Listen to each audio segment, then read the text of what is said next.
प्यारे बच्चों, आज के इस लेक्चर में हम बात करेंगे क्लास 9th का हिंदी का जो सेट का एग्ज़ाम आया था जुलाई 2024 में, उसके बारे में देखेंगे। जो कुल मार्क्स हैं, जो टोटल मार्क्स है वो 40 नंबर है और जो समय है वो 90 मिनट है, यानी कि 1.5 घंटे का पेपर है आपका, जो कि 40 नंबर को कवर करता है।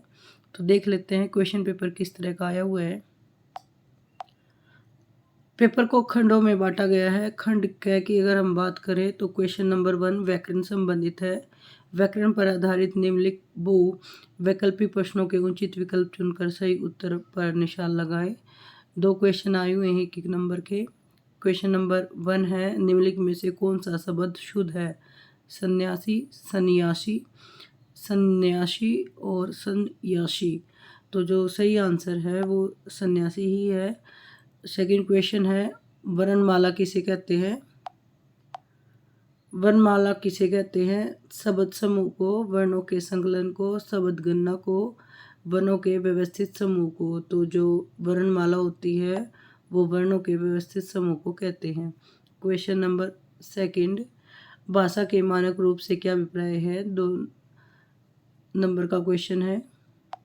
क्वेश्चन नंबर सेकंड का ख भाग, विकारी शब्द किसे कहते हैं? सो उदाहरण स्पष्ट कीजिए। घ भाग, व्यंजन किसे कहते हैं? इसके कितने भेद होते हैं? क्वेश्चन नंबर थर्ड और फोर्थ में से आपको एक क्वेश्चन करना है और ये 5 नंबर का क्वेश्चन है। तो क्वेश्चन नंबर थर्ड में आपको निबंध लिखना है। निम्नलिखित में से किसी एक विषय पर निबंध लिखिए। विज्ञान के लाभ तथा हानियाँ, बढ़ती हुई महंगाई, प्रदूषण की समस्या। क्वेश्चन नंबर 4 में आपको एक विषय पर पत्र लिखना है, यानी कि लेटर लिखना है।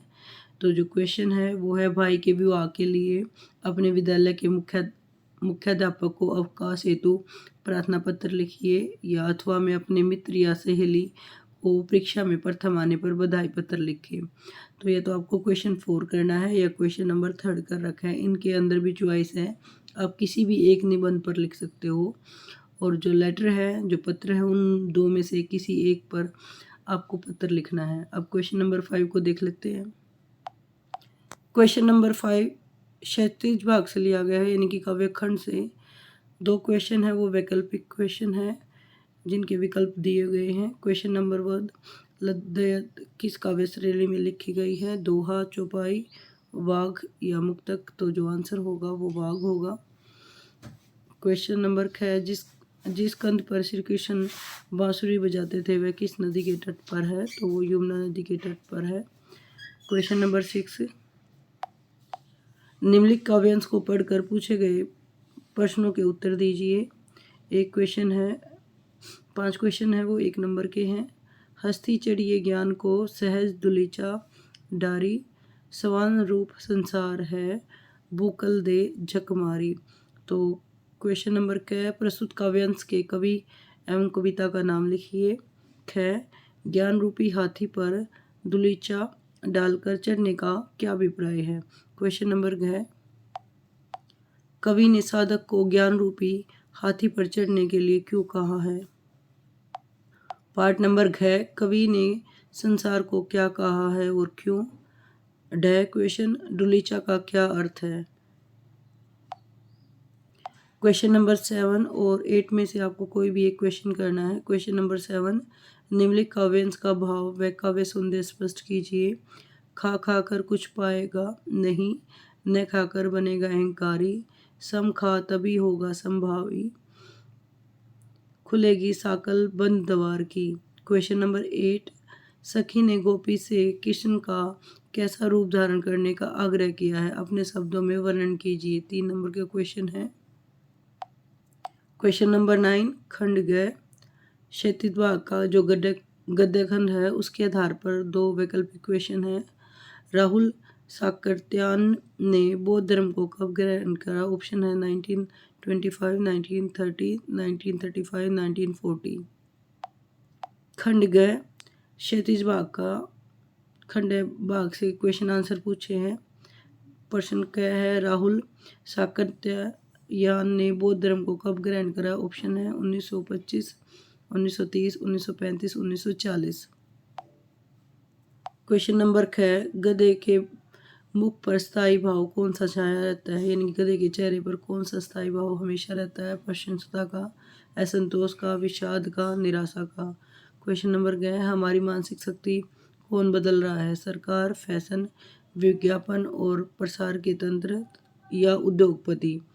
क्वेश्चन नंबर 9, क्वेश्चन नंबर 10 और क्वेश्चन नंबर 11 में से आपको एक क्वेश्चन करना है। क्वेश्चन नंबर 10, निम्नलिखित गद्यांश को पढ़कर पूछे गए प्रश्नों के उत्तर दीजिए।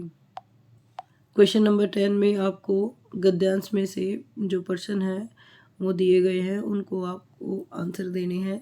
गांधी जी ने कहा कि हम सबसे सांस्कृतिक प्रभावों के लिए अपनी खिड़की दरवाजे खुले रखें पर अपनी बुनियादी पर कायम रहे। उपभोक्ता संस्कृति हमारी सामाजिक नींव को हिला रही है, यह एक बड़ा खतरा है, भविष्य के लिए बड़ी चुनौती है। तो क्वेश्चन है क, पाठ व लेखक का नाम लिखिए। घ, गांधी जी ने क्या कहा। घ, भविष्य में चुनौती के लिए हमें क्या करना चाहिए। घ, उपभोक्ता संस्कृति से किसे और क्या चुनौती है। क्वेश्चन ढ, दरवाजे खिड़की खुले रहने से क्या अभिप्राय है। क्वेश्चन नंबर 11, मुंशी प्रेमचंद या राहुल सातत्यायन का संक्षिप्त जीवन परिचय देते हुए उनकी कहानी कला पर प्रमुख विशेषताओं पर प्रकाश डालिए। क्वेश्चन नंबर जो 11 है वो 5 मार्क्स का है। क्वेश्चन नंबर 12, यात्रा के आधार पर तिब्बत की भौगोलिक स्थिति का सब चित्र प्रस्तुत कीजिए। वहाँ की स्थिति अपने राज्य शहर से किस प्रकार भिन्न है, ये बताना है आपको। 2 मार्क्स का क्वेश्चन है। क्वेश्चन नंबर 13, कृतिका भाग के आधार पर है जो प्रश्न उत्तर आपको देने हैं। तो क्वेश्चन नंबर 1 है क, मृत्यु का सकल दूत किसे कहा गया है। मृत्यु का जो तरल दूत है वो किसे कहा गया है। अथवा नौजवान के पानी में उतरते ही कुत्ता भी पानी में कूद गया, दोनों में किन भावनाओं के वशीभूत होकर ऐसा किया। इन दोनों क्वेश्चन में से आपको कोई एक क्वेश्चन करना है। पहला क्वेश्चन है मृत्यु को तरल दूत किसे कहा गया है और क्यों। क्वेश्चन नंबर 2 है नौजवान के पानी में उतरते ही कुत्ता भी पानी में कूद गया, दोनों के भाव कौन से भाव से वशीभूत होकर उन्होंने ऐसा किया। क्वेश्चन नंबर 14, आदर्श मूल्य मध्यमा के आधार पर निम्न प्रश्नों के उत्तर दीजिए। क, अंतिम श्लोक में संजय धृतराष्ट्र को संबोधित करते हुए क्या कहते हैं। अथवा